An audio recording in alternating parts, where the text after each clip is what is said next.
வணக்கம் நண்பர்களே.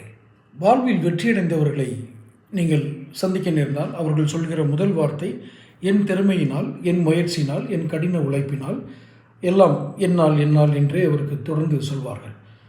அப்படி அதே அளவுக்கு முயற்சியும் திறமையும் வாய்ப்புகளும் கிடைத்த எல்லோரும் அந்த அளவுக்கு உயர்வதில்லை. வெகு சிலர், ஒரு தேசத்தினுடைய கணக்கீடு எடுத்தால் கூட வெகு சிலர் தான் அந்த இடத்தை அடைகிறார்கள்.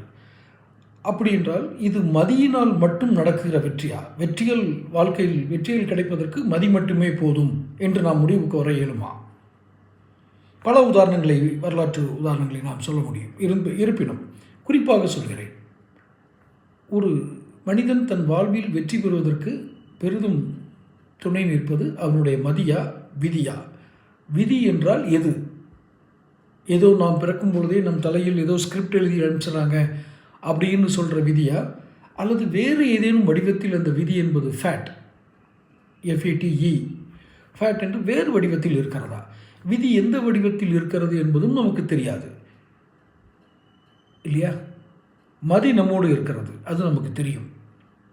the brain abstract, the experience becomes the wisdom. நமது மூளை அனுபவங்களை கிரகிப்பதன் மூலமாக அறிவை பெறுகிறது, அறிவிலிருந்து ஞானம் பெறுகிறது. இது நமக்கு தெரிந்த ப்ராசஸ். ஆனால் அந்த விதி என்று சொல்கிற அந்த விஷயத்தை குறித்து நிறைய வாதங்கள் பன்னெடுங்காலமாக இந்திய தத்துவ முறைவியல், மதம் சார்ந்த நம்பிக்கைகள் என்று பல வாதங்கள் நடந்து கொண்டிருக்கிறது. இருப்பினும் அந்த விதியை குறித்த இறுதி வடிவம் நமக்கு இன்னும் கிடைக்கவில்லை. ஆனால் நம்மால் விதியையும் கண்டறிய இயலும். இப்போது நாம் தொடர்ந்து அதை குறித்து விடை தேடும் முயற்சியில் இறங்கும் பொழுது அதை குறித்த விஷயங்களும் நம் கவனத்திற்கு வரும். இப்போ தொடர்ந்து நாம் இது போன்ற பதிவுகளையும் உங்களோடு உரையாடுவதன் மூலமாகவும் விதியா மதியா என்பதில் நாம் ஒரு முடிவுக்கு வர இயலும்.